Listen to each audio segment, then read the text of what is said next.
ప్రజలే దేవుని సంఘం, ఏర్పరచబడిన వారే యేసుక్రీస్తు దేహం. దేవుని ప్రజలే దేవుని సంఘం, ఏర్పరచబడిన వారే యేసుక్రీస్తు దేహం. సువార్త సేవ జరిగించే జత పనివారం, సాతానును ఓడించే దేవుని సైన్యం.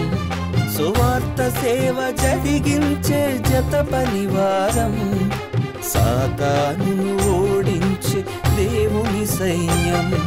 స్త్రీ అని లేదు, పురుషుడని లేదు, దాసుడని లేదు, స్వతంత్రుడని లేదు. స్త్రీ అని లేదు, పురుషుడని లేదు, దాసుడని లేదు, స్వతంత్రుడని లేదు. క్రీస్తేసునందు మనమంతా ఒక్కటై మనవారి క్షేమముకై పోరాడుదాం. క్రీస్తు యేసునందు మనమంతా ఒక్కటై మనవారి క్షేమముకై పోరాడుదాం. దేవుని ప్రజలే దేవుని సంఘం, ఏర్పరచబడిన వారే యేసుక్రీస్తు దేహం. దేవుని ప్రజలే దేవుని సంఘం, ఏర్పరచబడిన వారే యేసుక్రీస్తు దేహం.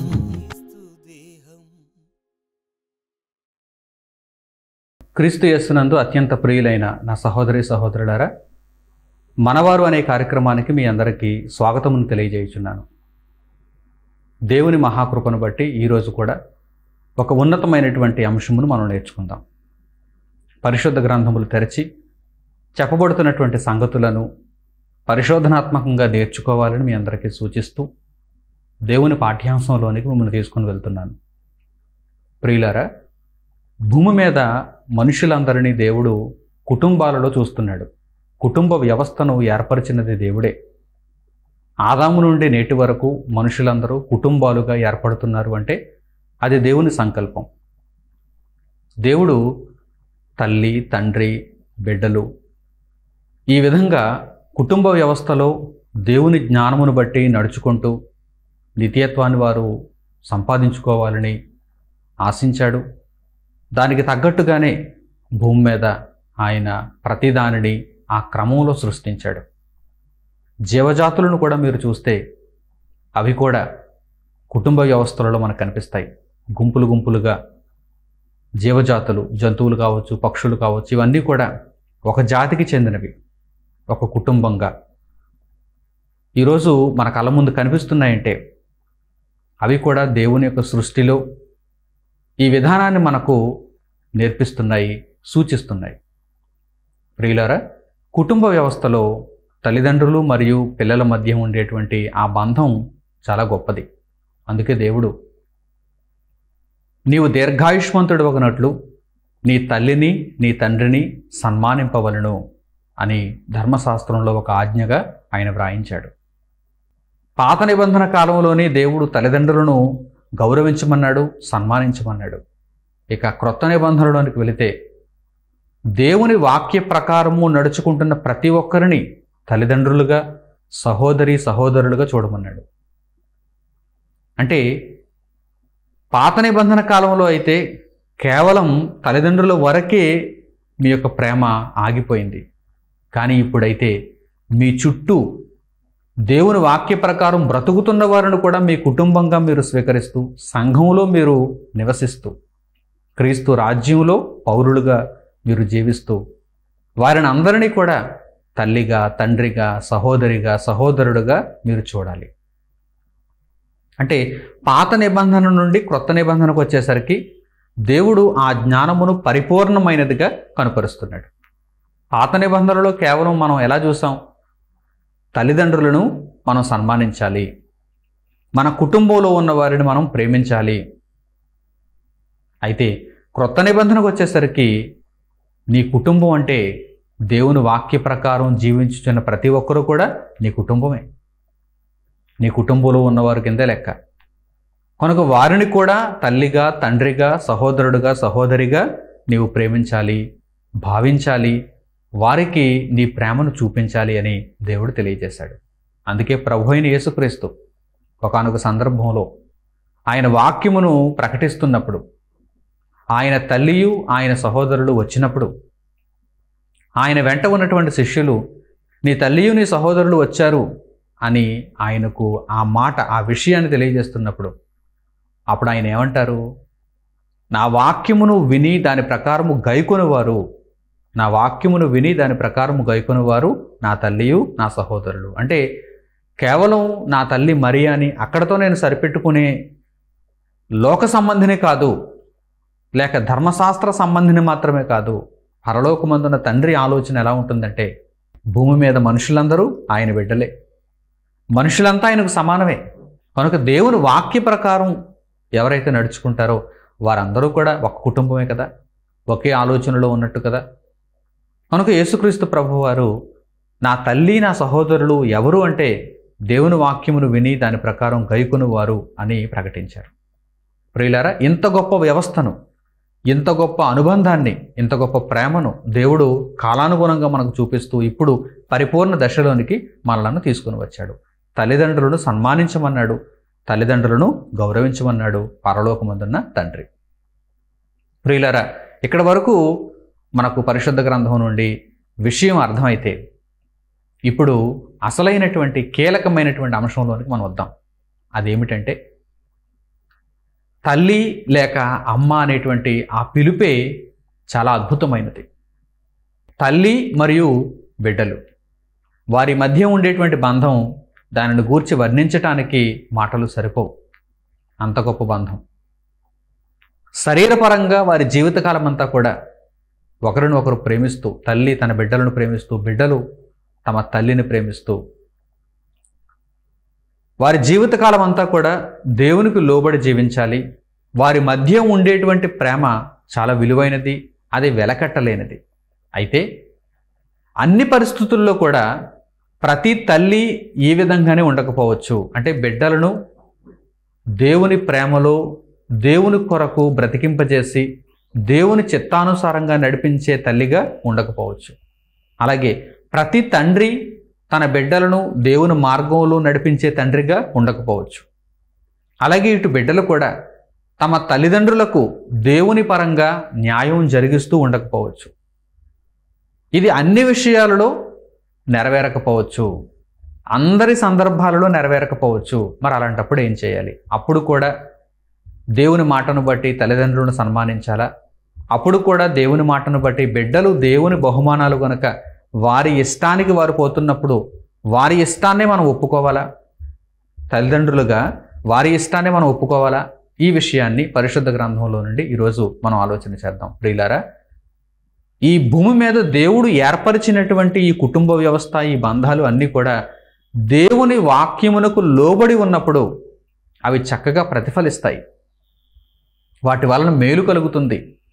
వాటి వలన మనుషులు బ్రతికింపబడతారు, జీవమార్గంలో నడుచుకుంటారు.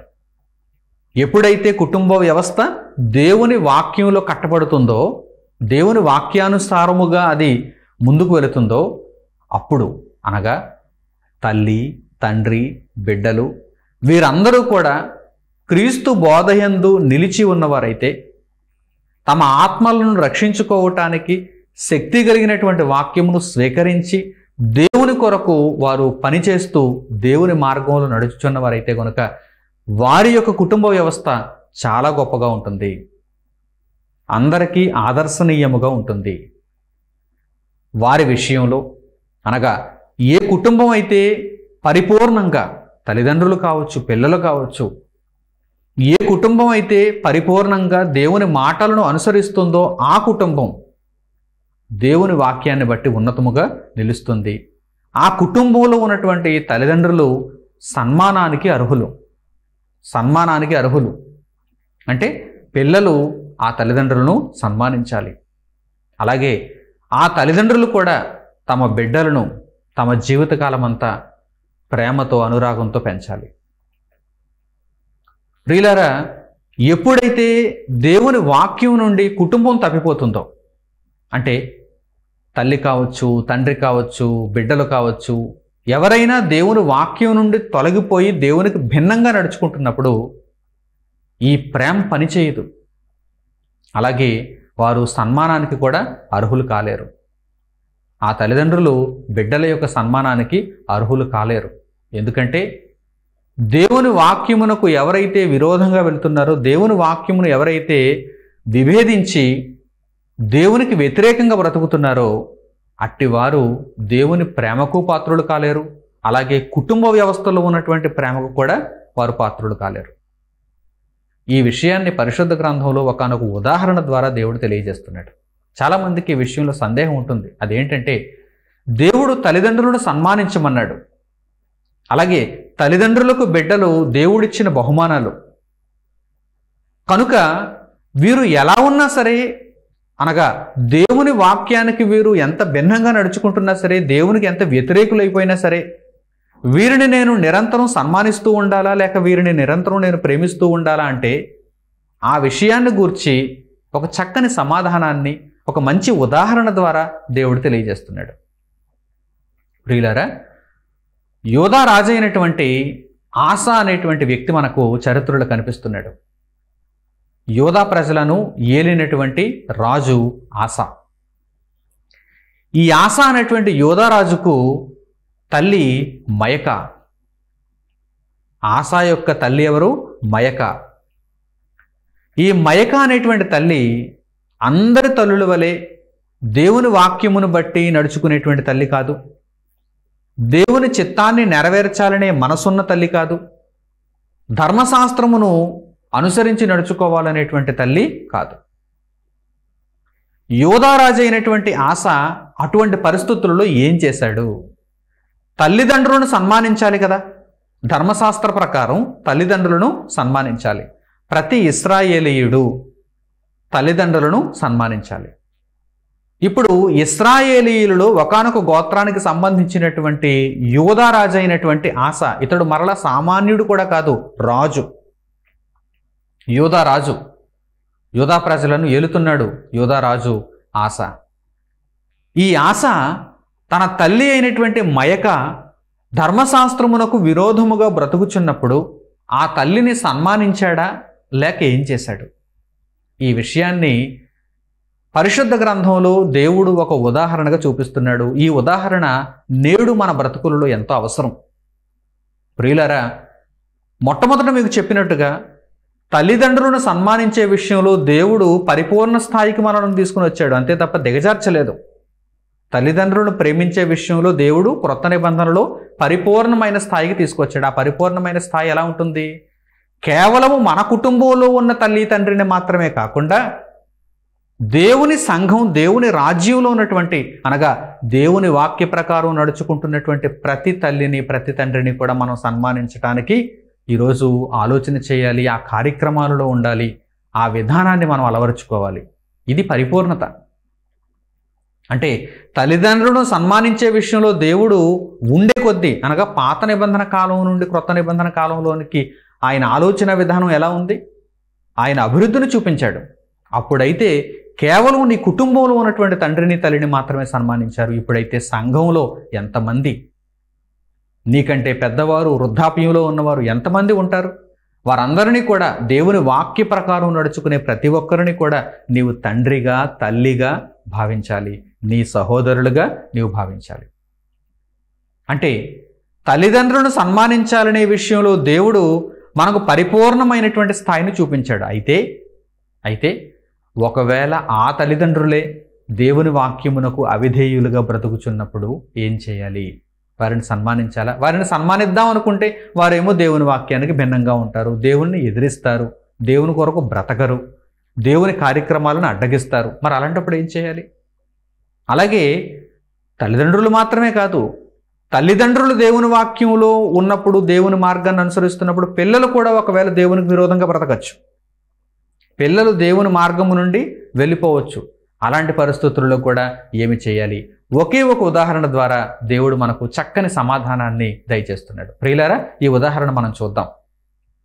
యోధారాజు అయినటువంటి ఆసా తన తల్లి అయినటువంటి మయక దేవుని యొక్క ధర్మశాస్త్రమునకు విరోధంగా బ్రతుకుచున్నప్పుడు ఆమెను సన్మానించాడా లేక ఏమి చేశాడు? ఇప్పుడు ఆ సందర్భాన్ని ఉదాహరణగా మనం చూస్తే మనకు విషయం అర్థమవుతుంది. మనం ఎలా ప్రవర్తించాలో దేవుడు మనకు తెలియజేస్తున్నాడు కనుక మనకు జ్ఞానం బోధపడుతుంది. దినవృత్తాంతములు 2వ గ్రంథము 15వ అధ్యాయము 16వ వచనాన్ని చూడండి. దినవృత్తాంతములు 2వ గ్రంథము 15వ అధ్యాయము 16వ వచనం.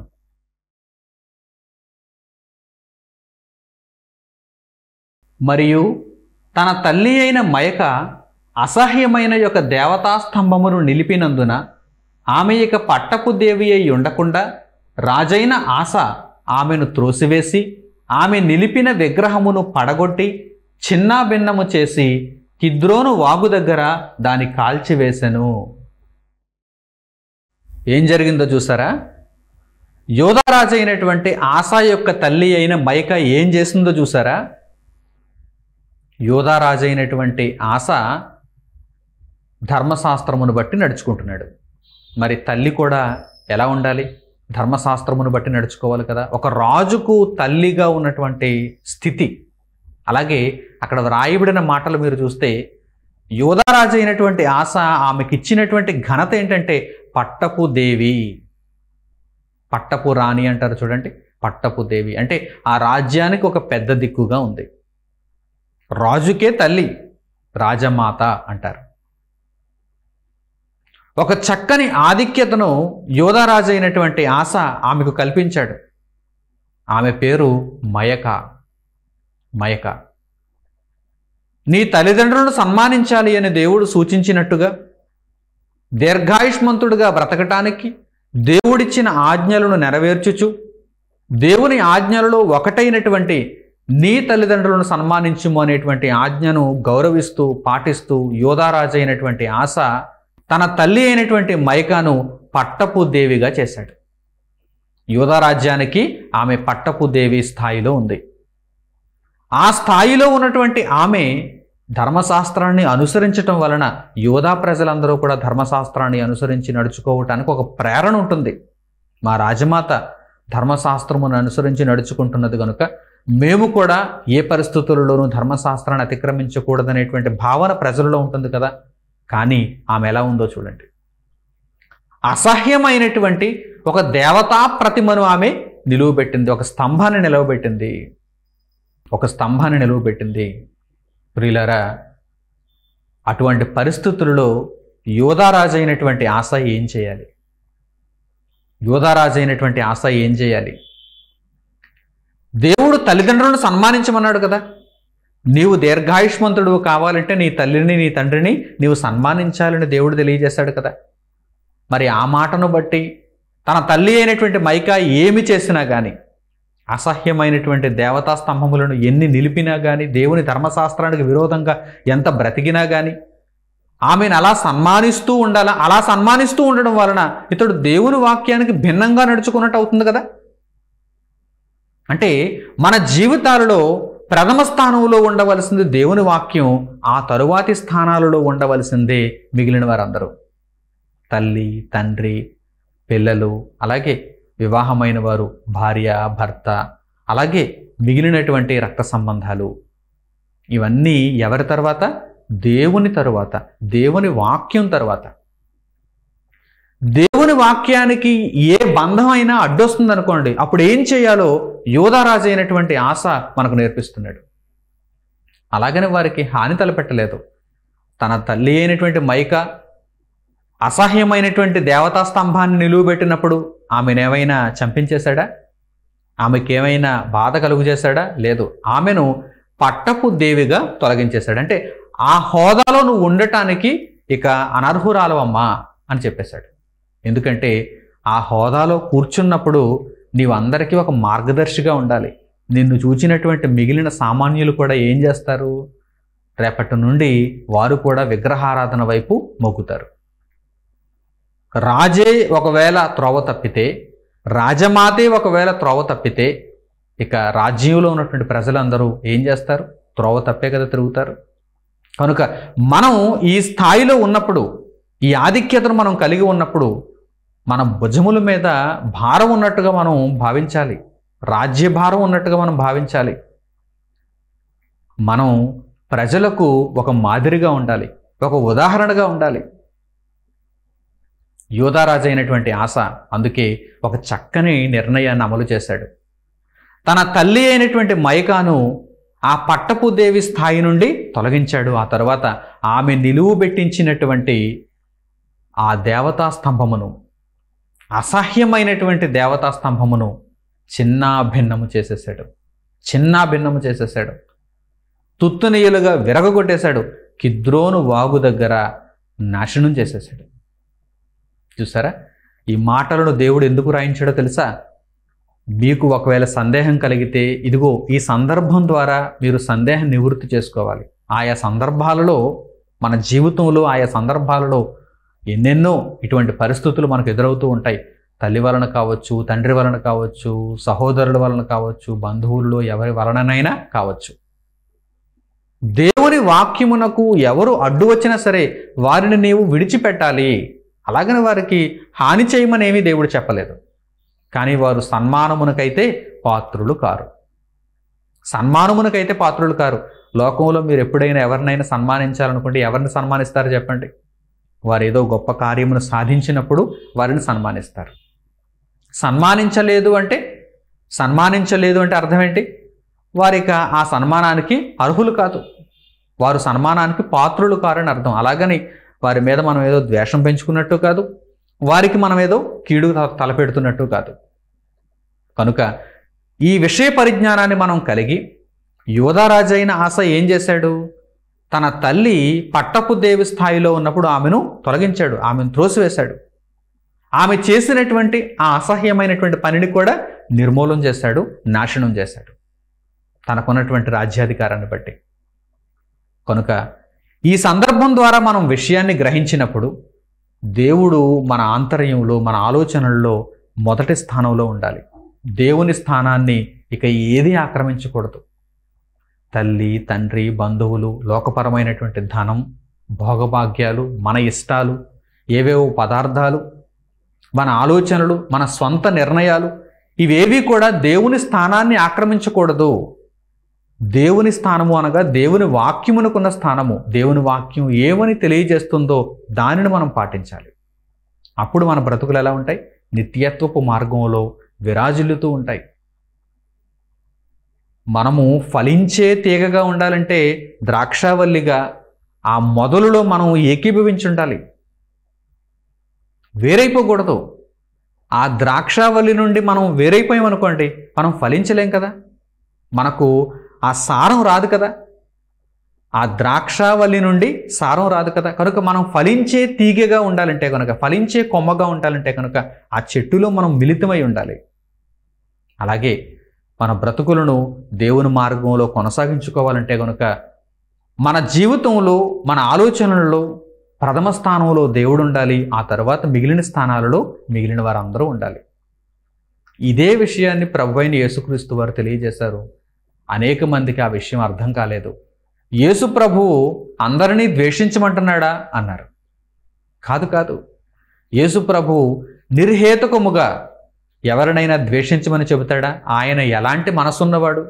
దేవుని వాక్య ప్రకారం బ్రతికితే ఎవరైనా నా తల్లే, ఎవరైనా నా సహోదరులే అని చెప్పిన ఆయన ఎవరినైనా ద్వేషించమని చెబుతాడా? నిర్హేతుకముగా ఎవరినైనా ద్వేషించమని చెబుతాడా? లేదు.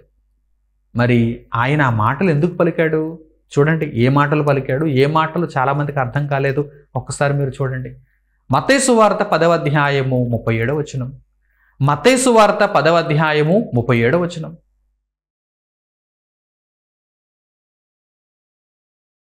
తండ్రినైనను తల్లినైనను నాకంటే ఎక్కువగా ప్రేమించువాడు నాకు పాత్రుడు కాడు. కుమారునినైనను కుమార్తెనైనను నాకంటే ఎక్కువగా ప్రేమించువాడు నాకు పాత్రుడు కాడు. ఇక్కడ ప్రభువారు ఏమని తెలియజేశారు?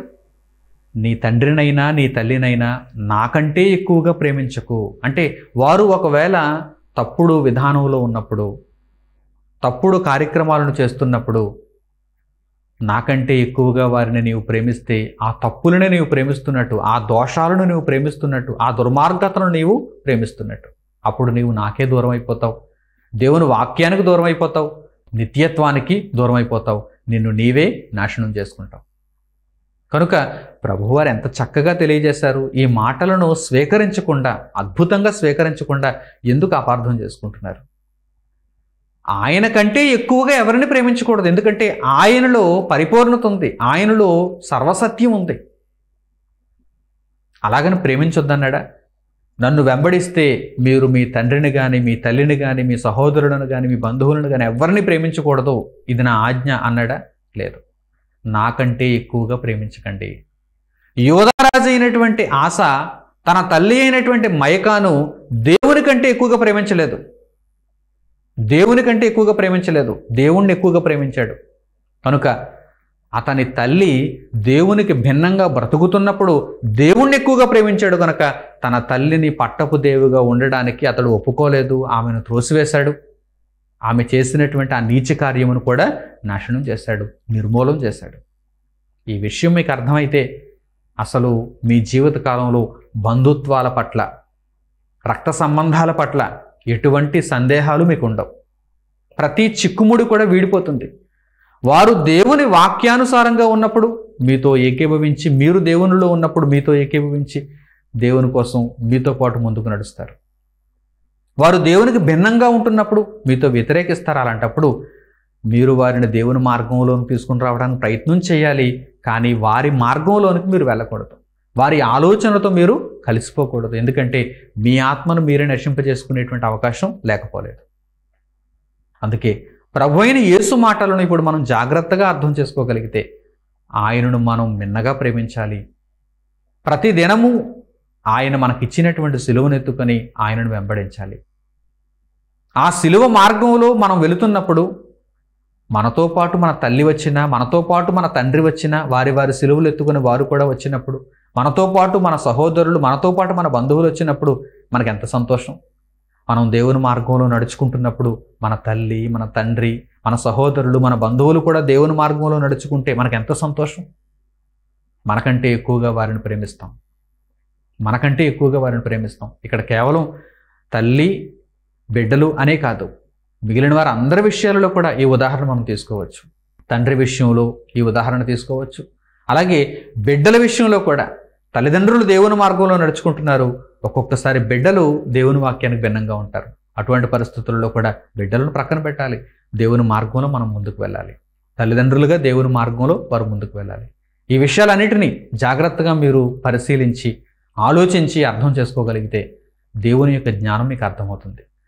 సర్వ పరిపూర్ణతలోనికి మనల్ని తీసుకుని వచ్చి అద్భుతమైనటువంటి విషయాలను మనకు దేవుడు నేర్పించాడు. కనుక ఈ విషయాల పట్ల మీరు అవగాహన కలిగి ఇక మీదట మీ జీవితకాలం అంతా దేవునికి ఉన్నతమైనటువంటి స్థానాన్ని ఇచ్చి, మిమ్మల్ని రక్షించిన ప్రభు అయిన యేసును మీరు పరిపూర్ణంగా వెంబడిస్తూ, ప్రతిదినము మీ సిలువనెత్తుకొని మీరు వెంబడిస్తూ, అలాగే మీ చుట్టూ ఉన్న వారందరికీ చేయగలిగినంత సహాయాన్ని మీరు చేస్తూ, తల్లిదండ్రులకు, బంధువులకు, సహోదరులకు అందరికీ మీరు చేయగలిగినంత సహాయాన్ని మీరు చేస్తూ, వారు దేవుని మార్గంలో లేకపోతే, వారు దేవుని మార్గానికి భిన్నంగా ఉంటే వారితో పాటు ఏకీభవించకుండా మీరు దేవునితో మాత్రమే ఏకీభవించిన వారుగా ఉండాలని మరొక్కసారి మీకు తెలియజేస్తూ దేవుని మాటలను ఇంతటితో ముగిస్తున్నాను.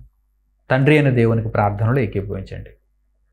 మహోన్నతుడును మహాపరిశుద్ధుడునైన మా కన్న తండ్రి, మా జీవిత కాలంలో మాకు తెలియవలసినటువంటి ఎన్నో విషయాలను ఒక్కొక్కటిగా మీరు మాకు బోధ చేస్తూ, తండ్రి మా బ్రతుకులను మీ మార్గములు, మీ వాక్యములు నిలబెడుతున్నందుకు మీకు స్తోత్రములు తండ్రి. మీ మాటలను విన్న మేము ఆ మాటల ప్రకారం ప్రవర్తిస్తూ వాటి వలన మంచి ఫలాన్ని, శ్రేష్టమైనటువంటి ఈవులను పొందడానికి మాకు సహాయం అనుగ్రహించండి. నిత్యత్వపు మార్గంలో తండ్రి మాకు ఏది అడ్డు వచ్చినా దానిని వెనకకు త్రోసి, యోధారాజు అయినటువంటి ఆస తన తల్లి అయినటువంటి మైకా విషయంలో ఎలా ప్రవర్తించాడో అలాగే మేము కూడా అన్ని విషయాలలో జ్ఞానయుక్తంగా ప్రవర్తిస్తూ తండ్రి మా ఆలోచనల్లో ప్రథమ స్థానంలో మేము నుంచుతూ ప్రభు అయిన యేసును బట్టి మా బ్రతుకులను మీకు సమర్పించుకుంటూ, నాయనా మీరిచ్చే ఆ ఉన్నతమైన మహాలోకంలోనికి రాగలుగుటకు మాకు సహాయం చేయమని, మమ్మల్ని ఆశీర్వదించమని మిమ్మల్ని కోరుకుంటూ మా ప్రార్థనా మనవులను మా ప్రభువును రక్షకుడు నేను యేసుక్రీస్తు వారి పేరిట మిమ్మల్ని అడుగుచున్నాము తండ్రి, ఆమేన్.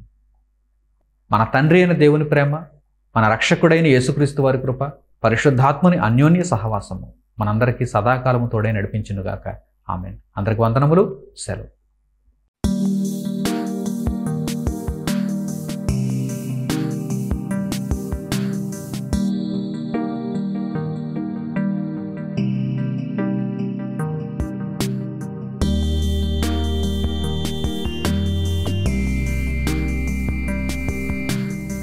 సహోదరులు మణికుమార్ గారు ప్రసంగించిన ఎన్నో ఆత్మ సంబంధమైన సంగతులను ఉచితముగా వీక్షించుటకు మా యూట్యూబ్ ఛానల్స్ ను తప్పక దర్శించండి. మా సమాచారమును ఎప్పటికప్పుడు తెలుసుకుని ఆత్మీయాభివృద్ధి నొందవలనంటే మా యూట్యూబ్ ఛానల్స్ ను సబ్స్క్రైబ్ చేసుకోండి. సత్వర నోటిఫికేషన్ల కొరకు సబ్స్క్రైబ్ బటన్ ప్రక్కనే ఉన్న బెల్ సింబల్ ను క్లిక్ చేయండి. మరిన్ని వివరములకు మీరు సంప్రదించవలసిన మా ఫోన్ నెంబర్స్ 8978414178 మరియు 8333927666. ధన్యవాదములు. ఈ కార్యక్రమమును అనేక మందికి పరిచయం చేయగలరని ఆశిస్తున్నాము. ప్రభువైన యేసుక్రీస్తు పేరిట మీకు శుభములు.